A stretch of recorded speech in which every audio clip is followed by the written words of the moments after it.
السلام علیکم.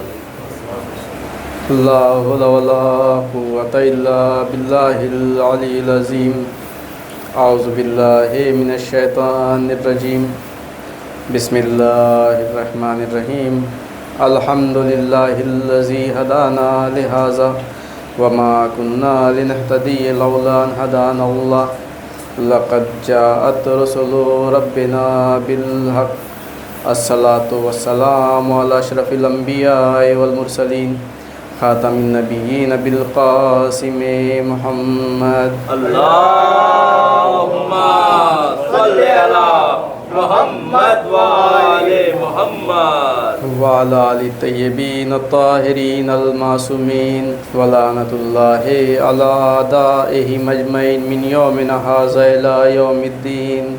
اما بعد فقد قال رسول اللہ صلی اللہ علیہ وآلہ وسلم انی تارک فیکم الثقلین کتاب اللہ و عطرتی اہل بیتی ما ان تمسکتم بہما لن تضلوا بعدی ابدا. صلوات پڑھیں محمد. اللہم صلی علی محمد وآل محمد. عزیزان گرامی و بزرگان قدر، پیغمبر اکرم حضرت محمد مصطفیٰ صلی اللہ علیہ وسلم صلی علی محمد وآل محمد ارشاد فرما رہے ہیں کہ انی تارکن فیکم الثقلین، میں تمہارے درمیان دو غرہ قدر چیزیں چھوڑے جا رہا ہوں. کتاب اللہ و عطرتی اہل بیتی، ایک اللہ کی کتاب اور دوسرے میرے اہل بیت. وَإِن تَمَسَّكْتُمْ بِهِمَا لَن تَضِلُّوا بَعْدِي أَبَدًا، جب تک تم ان سے میرے بعد وابستہ رہو گے میرے بعد ہرگز گمراہ نہیں ہو سکتے. تو عزیزان گرامی، اللہ تعالیٰ نے جہاں انسانوں کی ہدایت کے لیے 1,24,000 انبیاء کو بھیجا، تو اللہ تعالیٰ نے جب انسانوں کی خلقت کی تو انسانوں کی خلقت سے پہلے انسانوں کی ہدایت کا انتظام کر دیا. یعنی پہلا شخص جو اس دنیا میں آیا ہے وہ ہادی اور رہبر بن کے آیا ہے. پہلے جناب آدم علیہ السلام آئے ہیں، اس کے بعد یہ امت اس دنیا میں آئی ہے. پہلے اللہ تعالیٰ نے جناب آدم کو خلق کر کے اس دنیا میں بھیج دیا اور ان کے بارے میں بتا دیا انی جاعل فی الارض خلیفہ، کہ اے آدم ہم تمہیں اس دنیا میں خلیفہ بنا کر بھیج رہے ہیں. اللہ تعالیٰ نے ایسا کیوں کیا؟ تاکہ لوگ یہ سوال نہ کر سکے کہ خدایا ہمیں تو معلوم ہی نہیں تھا کہ ہم کیا کریں، ہم کس کی عبادت کریں، ہم کس سے ہدایت حاصل کریں. تو اللہ تعالیٰ نے اس سوال کو ہی ختم کر دیا کہ میں پہلے تمہارے لیے ہدایت کا انتظام کر دوں، پہلے ہادی بھیج دوں، اس کے بعد میں تمہیں بھیجوں گا. تو اللہ تعالیٰ نے سب سے پہلے انسانوں کی ہدایت کا انتظام کر دیا. 1,24,000 انبیاء کو پہلے بھیج دیا، اس کے بعد انسانوں کو بھیجا ہے. پھر انبیاء کا سلسلہ شروع رہا. انبیاء کے ساتھ ساتھ اللہ تعالیٰ نے انسانوں کی ہدایت کے لیے آسمانی کتابوں کو بھی نازل کیا، صحف کو بھی نازل کیا. تو انسانوں کی ہدایت کے لیے اللہ تعالیٰ کی جانب سے کتابیں بھی آتی رہی، نبی بھی آتے رہے. جیسا کہ قرآن سے پہلے 3 اور کتابیں جو آسمانی کتابیں کہلاتی ہے، توریت ہے، زبور ہے، انجیل ہے، یہ کتابیں اللہ تعالیٰ نے انسانوں کی ہدایت کے لیے بھیجی تاکہ بندگان خدا اس کتاب پر عمل کر کے ہدایت پا سکے. اور ان کتابوں کے ساتھ ساتھ اللہ تعالیٰ نے صاحب کتاب کا بھی انتظام کیا تاکہ ان کی باتوں کو وہ لوگوں تک پہنچا سکے. صاحب کتاب کا ہونا بہت زیادہ ضروری ہے، اس لیے کہ بغیر صاحب کتاب کے کوئی کتاب انسانوں کے سمجھ میں آنے والی نہیں ہے. ہم اس دنیا کی مثال لے لیں کہ جب اسکول میں اسٹوڈنٹ جاتا ہے تو اس کے لیے کتاب کافی نہیں ہوتی. اگر اسٹوڈنٹ چاہے کہ وہ صرف کتاب پڑھ کر کامیابی حاصل کر لے تو یہ ممکن نہیں ہے، پاسبل نہیں ہے. اس کے لیے ایک صاحب کتاب کا ہونا ضروری ہے۔ لہٰذا اسکولوں میں ٹیچر ہوتے ہیں جو اس کتاب کو اسٹوڈنٹ کو پڑھاتے ہیں، سمجھاتے ہیں۔ تو معلوم ہوا دنیا میں دنیاوی اعتبار سے دنیا کی ایک معمولی سی کتاب جب وہ ایک انسان کے لیے کافی نہیں ہوتی ہے تو وہ آسمانی کتابیں بغیر صاحب کتاب کے کس طرح سے ہمارے لیے کافی ہو سکتی ہے۔ تو وہ لوگ جو یہ کہتے ہیں حسبنا کتاب اللہ کہ ہمارے لیے کتاب کافی ہے، تو وہ پیغمبر کی حدیث کی بھی مخالفت کرتے ہیں اور انسانی عقل بھی اس کے خلاف ہے کہ صرف کتاب انسانوں کے لیے کافی ہو جائے۔ لہٰذا اللہ تعالیٰ نے ہر زمانے میں جب کتاب بھیجی ہے تو صاحب کتاب کو بھی بھیجا ہے تاکہ وہ ان کی باتوں کو لوگوں تک پہنچاتے رہیں، ہدایت کی باتوں کو ان تک پہنچاتے رہیں۔ تو عزیزان گرامی، اللہ تعالیٰ نے قرآن مجید میں بیان کر دیا ان الدین عند اللہ الاسلام، کہ اللہ تعالیٰ کے نزدیک جو دین ہے صرف اور صرف اسلام ہے۔ اب جو یہ سوال کرتے ہیں اور یہ کہتے ہیں کہ دین اسلام 1400 سال پرانا ہے، نہیں، جب سے یہ دنیا شروع ہوئی ہے تب سے یہ دین اسلام موجود ہے۔ یعنی جب جناب آدم علیہ السلام اس دنیا میں آئے تھے تو وہ جو دین لے کر آئے تھے کون سا دین تھا؟ وہ کس دین پر عمل کرتے تھے؟ وہ کس دین کی تبلیغ کرتے تھے؟ وہ یہی دین اسلام تھا۔ دین اسلام وہی ہے جو جناب آدم لے کر آئے ہیں، بس یہ فرق ہے کہ شریعتیں بدلتی رہی ہے۔ یعنی اس دین اسلام کے جو قوانین ہیں وہ حالات کے اعتبار سے تبدیل ہوتے رہے ہیں۔ جیسا ماحول رہا، جیسے حالات رہے، جیسے انسان رہے، جیسا کلچر رہا، اس اعتبار سے دین اسلام کے قوانین تبدیل ہوتے رہے ہیں، بلکہ اسلام نہیں بدلا۔ تو عزیزان گرامی، اللہ تعالیٰ نے انسانوں کی ہدایت کے لیے کتاب خدا بھیجی ہے۔ کتاب خدا آتی رہی ہے اور نبی بھی آتے رہے ہیں، لیکن اللہ کی یہ مخلوق جسے ہم اشرف المخلوقات کا درجہ دیتے ہیں، یہ انسانوں نے اپنے اعتبار سے اپنے فائدے کے لیے ہر دور میں کتاب خدا میں رد و بدل کر دیا، چینجز کر دیے، تبدیلی کر دی۔ یہی وجہ ہوئی کہ اللہ تعالیٰ ایک کے بعد دوسری کتاب بھیجتا رہا، دوسری کے بعد تیسری کتاب بھیجتا رہا۔ تو اللہ تعالیٰ نے یہ ہدایت کا سلسلہ جاری رکھا۔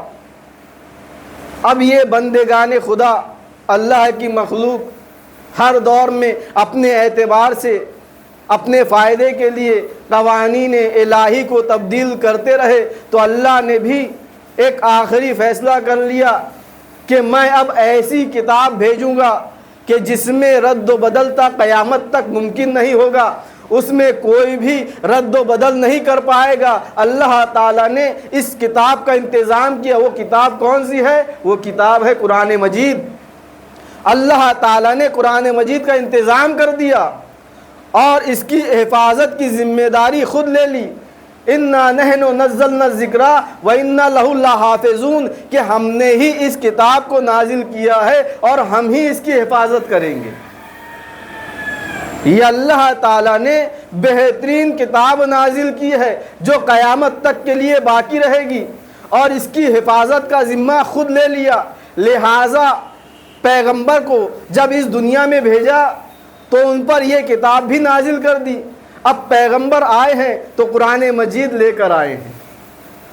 پیغمبر نے ہدایت کا سلسلہ شروع کیا، تبلیغ دین شروع کی، اور جب پیغمبر اس دنیا سے جانے لگے تو پیغمبر نے اعلان کر دیا انی تارکون فیکم الثقلین کتاب اللہ و عطرتی اہل بیتی، کہ میں تمہارے درمیان دو چیزیں چھوڑے جا رہا ہوں۔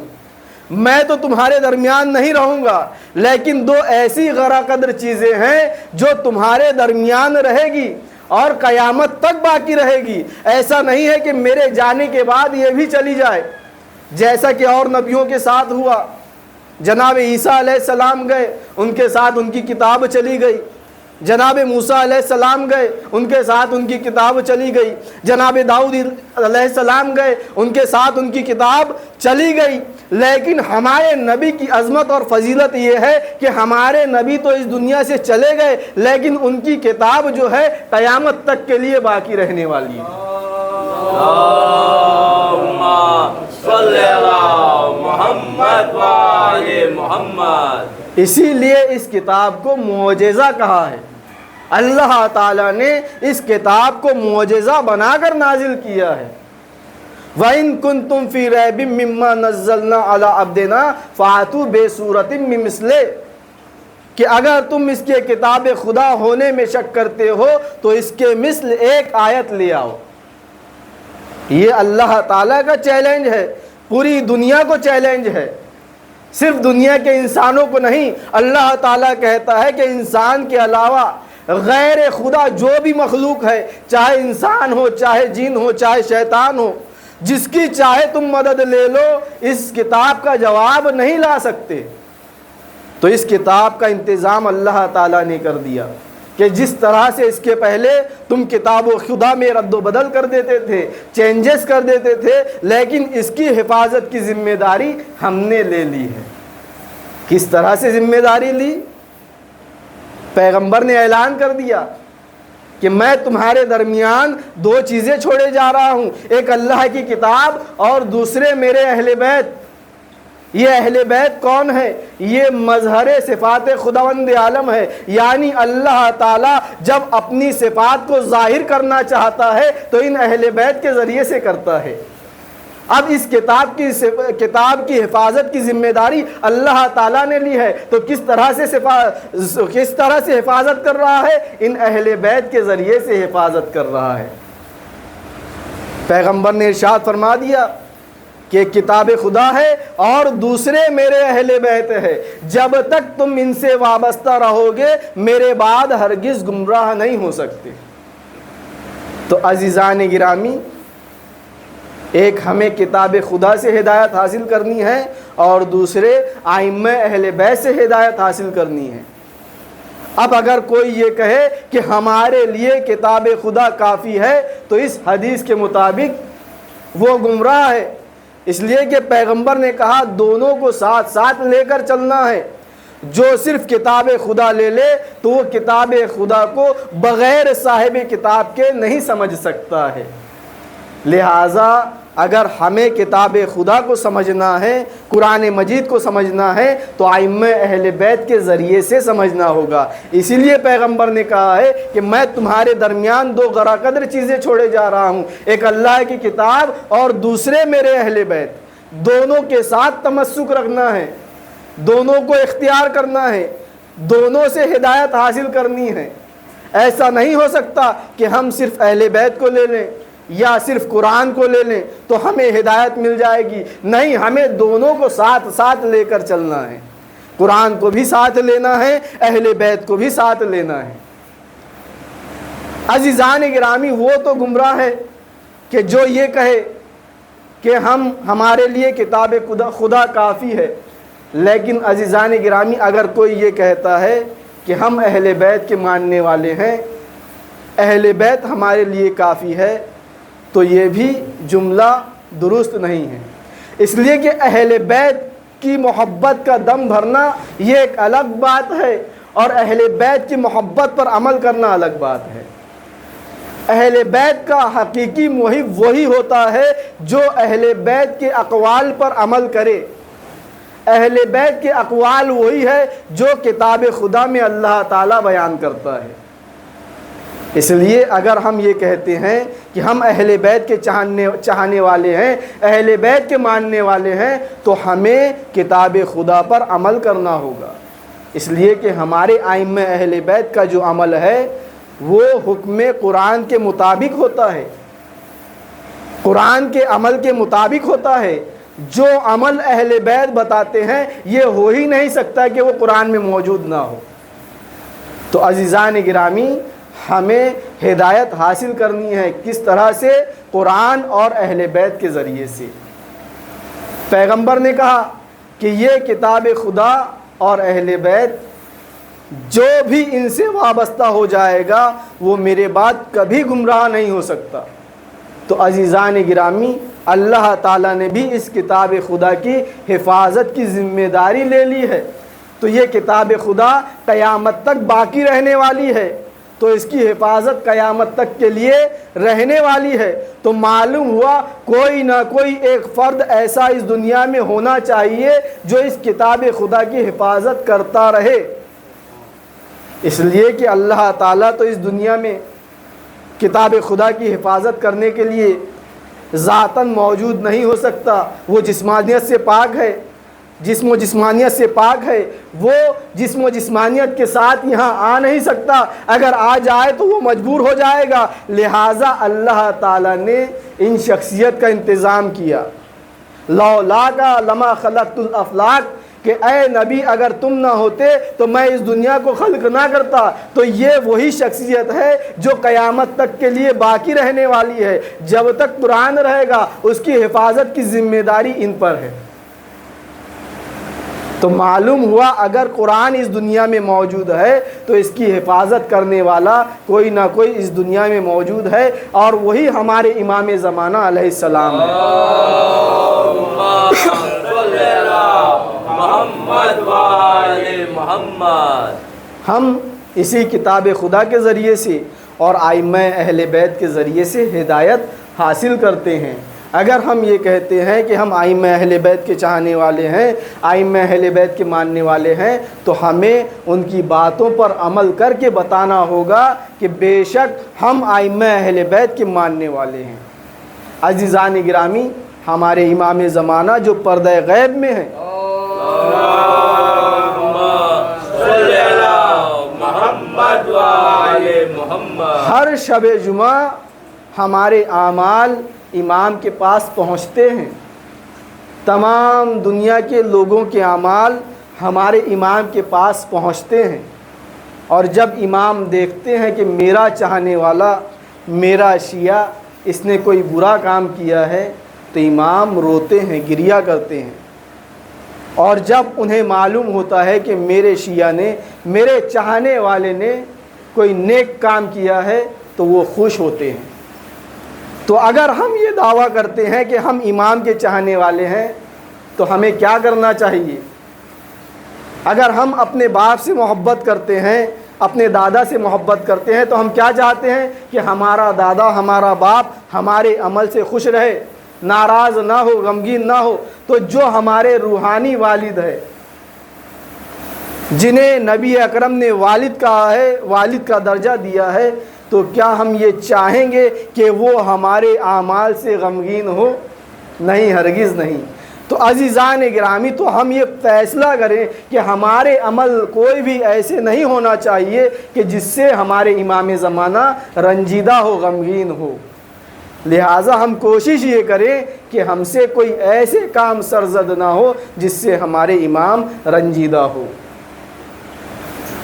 تو ہم بارگاہ الہی میں دعا کریں گے کہ خدایا ہمیں نیک توفیق عنایت فرما کہ ہم ہمارے امام کو اپنے اعمال کے ذریعے سے خوش کر سکیں، ہم سے نیک اعمال سرزد ہو، ہم اچھے اعمال کو انجام دے اور اپنے امام کو اپنے اعمال سے رنجیدہ نہ کریں۔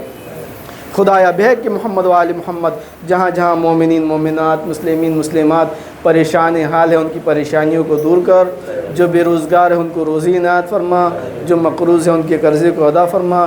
خدا بہک کہ محمد و آل محمد تجھے امام زمانہ کا واسطہ، تجھے 1,24,000 پیغمبر کی نبوت کا واسطہ، خانہ کعبہ کی حرمت کا واسطہ، خدا بہک کہ محمد و آل محمد جلد سے جلد ملک ایران کو کامیابی عنایت فرما، اور امریکہ اور اسرائیل کو نیست و نابود فرما، اور ہمارے امام زمانہ کا ظہور جلد سے جلد فرما۔ بسم اللہ الرحمن الرحیم، قل هو اللہ احد